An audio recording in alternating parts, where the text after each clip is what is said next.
Tonight, we have 3 terrifying tales that will send shivers down your spine. So grab your blankets, dim the lights, and let's dive into these chilling stories. Are you ready? Let's begin. Our first story takes us to the ruins of an abandoned asylum, long forgotten by time. Legend has it that the spirits of the patients still roam the halls, seeking solace from their torment. A group of urban explorers decided to investigate the asylum one fateful night.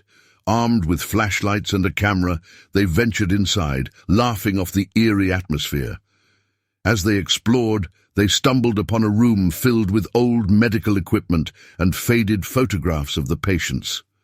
Suddenly, they heard a soft whisper. "Help me."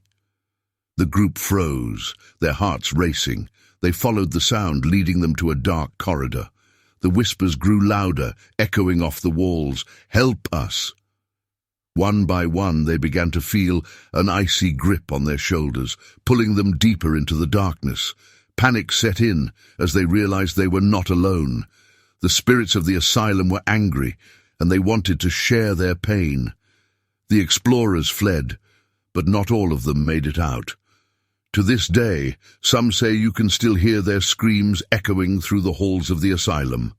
The unsettling tale of a young woman named Sarah who inherited an antique mirror from her grandmother. It was beautiful, with intricate carvings, but there was something off about it. Sarah often felt a strange presence when she looked into it, as if someone was watching her. One night, while getting ready for bed, she caught a glimpse of a shadowy figure in the mirror's reflection. Startled, she turned around, but there was nothing there. Dismissing it as her imagination, she went to bed. That night, she had a vivid dream where the figure spoke to her. "I am trapped in this mirror. You must help me." When she woke up, she felt compelled to investigate the mirror's history. She discovered that it once belonged to a woman who had mysteriously vanished. Determined to help, Sarah performed a ritual to free the spirit. As she chanted, the mirror began to shake, and the figure appeared again, this time clearer. "Thank you," it whispered, before the glass shattered, sending shards flying everywhere. In the aftermath, Sarah found herself alone in her room, but the mirror was gone. However, she could still feel the presence lingering, watching her from the shadows. To this day, she hears whispers in the dark, reminding her of the spirit she tried to free. Our third story is about a young boy named Tommy who lived near a dense forest. The townsfolk warned him about an old woman who lived deep within the woods, known for her dark magic and sinister ways. They said she could curse anyone who dared to cross her path. One day, Tommy, curious and brave, decided to venture into the woods to see if the stories were true.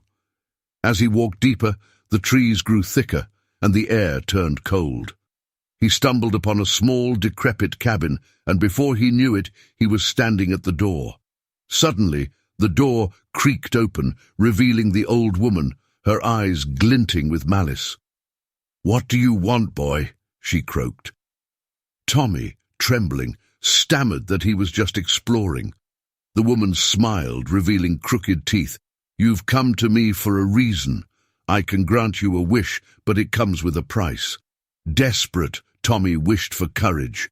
The woman cackled and waved her hand, and suddenly Tommy felt a surge of bravery. He thanked her and ran back home, feeling invincible. However, as days passed, he noticed something strange. The more courageous he became, the more aggressive and reckless he acted. He started picking fights and ignoring his friends. The townsfolk began to fear him, whispering that he had been cursed by the old woman. One night, he heard a knock at his window. It was the old woman, her eyes glowing in the darkness. "You wanted courage, but you've lost your heart," she said. "You must return to me and undo the wish, or you will be consumed by your own darkness." Realizing the truth, Tommy raced back to the cabin, but it was gone. The forest had changed, and he was lost. To this day, people say that if you wander too deep into the woods, you can hear the cries of a boy who wished for courage but found only despair.